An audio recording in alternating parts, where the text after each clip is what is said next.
Welcome to POSTCAST, where the Utah Jazz defeat let's try that again. Let's start again. How's that? All right, our audio is working. My headphones were not. That's why I was check. Ron Boone, give me a check. Check. 1, 2, 3, 4.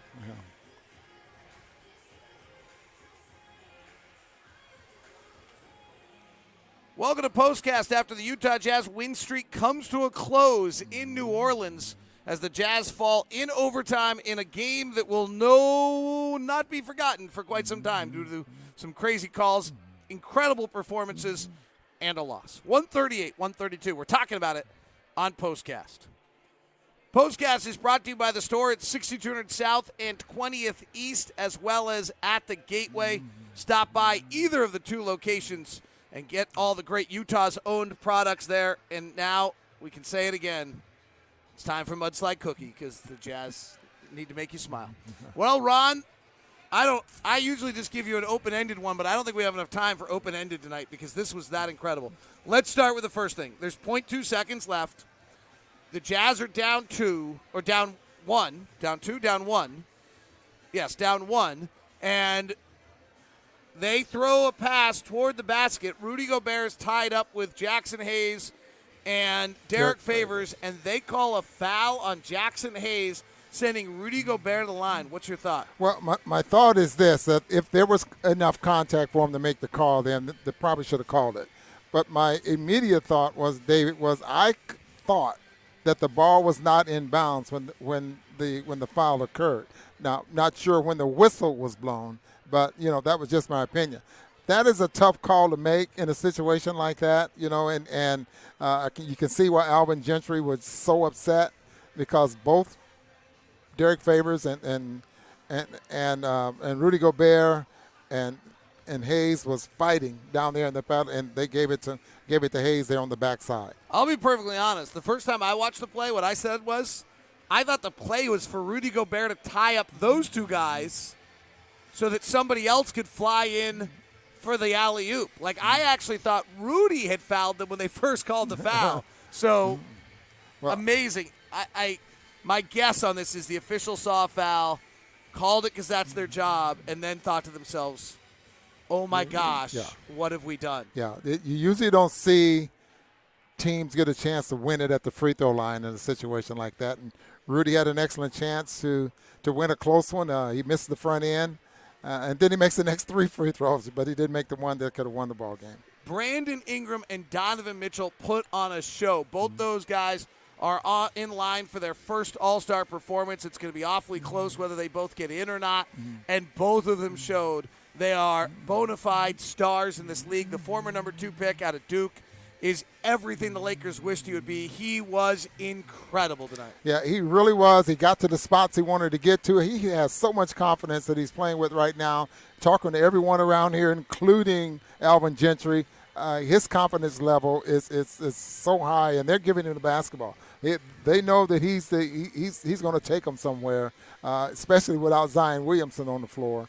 That they give him the basketball, and he flat out gets it done. So making the All-Star team, I tell you what, boy, it's going to be awfully close and awfully hard to decide on who makes it here in the West. The thing that makes Joe Ingles so special, Ron, is he's 6'7". He's running pick and rolls at 6'7". He can see the whole floor. He can get to the basket at 6'7". He's long. He does all these things. He's not an elite level athlete, but he's able to do all these crafty things. Brandon Ingram is 6'8", able to do all of those things athletically, run the pick and roll, shoot 40% from 3. I mean, it's an incredible package. And not only that, he's skinny, long. He has very long arms, and so that's a huge advantage, that he has. But Ingram is obviously going to be a star in this league.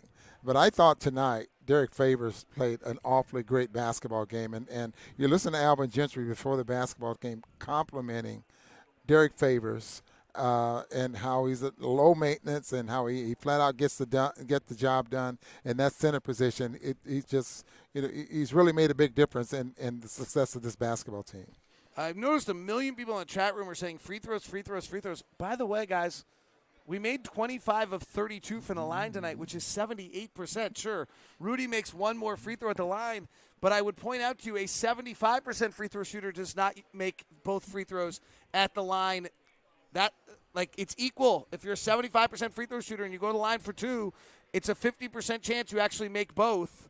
And under that pressure, they probably don't. So it's like Brandon Ingram went to the line, a key situation, made 1 of 3. Yeah. So it is not like the fact that he missed a free throw. This game was not lost on free throws. That is, I mean, sure, if Rudy makes both free throws, they win. But Rudy is a 61% free throw shooter, 60 recently. The chances of him making both are not very high. So, Joe Ingles had 2 free throws also, but again, he missed one. Like, that's the reality of this league, and the Jazz went 25 of 32 at the line. I couldn't disagree with you more that isolating a single moment like that and saying that that's it. I mean, if you want to go there, Donovan Mitchell's horrendous play at the end of the third quarter cost us the game. Yeah. Like, I mean, it's interesting tonight. For all the times we've talked about, I thought this during the game, the little plays, we didn't make them tonight. Donovan, instead of Moutier making the shot, Donovan hit a half-court shot. But Donovan made a really bad play at the end of the quarter. Moutier had some really bad plays tonight.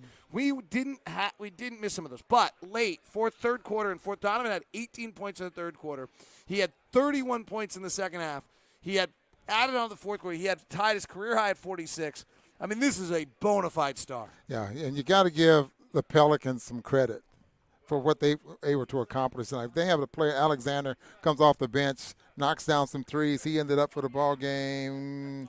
What did he end up with? Alexander, 12 points in 15 minutes of play. So and they just have some shooters. I mean, and once Zion gets here, don't forget J.J. Redick didn't play tonight. So this is a very good basketball team that the Jazz lost to. The J.J. Redick not playing tonight, I think, honestly, was to the Pelicans. Didn't hurt them that much.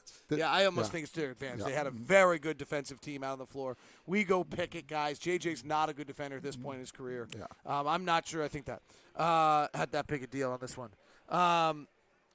Unless the argument, Bill Hendricks says the argument is the Pelicans got 14 free throws to the Jazz 2 in the overtime. We were not going to get a whistle in the overtime tonight. That was clear. And the fact that they did not overturn Gobert's 6th foul seems a little overwhelming. Yeah, it really does. I thought there was a clean play there by Rudy. I thought the officials missed it, but we got away with one last time we were here. Well, right, we got away with one here. Yeah. We got away with one questionable. I mean, I don't think we can really be arguing about that in so many ways. It was also an interesting matchup because it was the 30th ranked clutch team against the number 1 ranked clutch team, and they made an awful lot of late game plays. This Pelican team is going to play. This is going to make the playoffs. I like this Pelican team. Yeah, they're going to catch fire, I think, at the right time, and so it's going to boil down to, you never know what's going to happen, but they're going to make a run. Without a doubt, they're going to make a run. I think Alvin Gentry has some very good pieces that complement what they want to do. They really push the ball up the floor. They like the three-point shot. Incidentally, the Jazz did a great job of keeping them from shooting a lot of threes. They only had 26 threes tonight, and they've been averaging 39. And as I mentioned before, they have taken 201 more three-point shots than their opponents, coming into tonight's game. So the Jazz did a great job of keeping them off the free throw line, three-point line, but, again, Ingram gets it done from the 2-point range. Pelicans were awful to start the night in the mid-range. They finished 12 of 27. 8 of 13 on the long twos. Brandon Ingram was the one who did all of that damage. Yeah. Great game tonight. Super exciting. Fabulously well played. 2 young superstars going head-to-head. Controversial calls that will leave us talking for a little while. Fabulous performance on both ends. And by the end, the Jazz win streak comes to an end at 10 games. We'll be back home playing, what's today? On Saturday. So come out and get tickets at UtahJazz.com. Half of Ron. I'm David. This has been POSTCAST, all part of Locked On Jazz.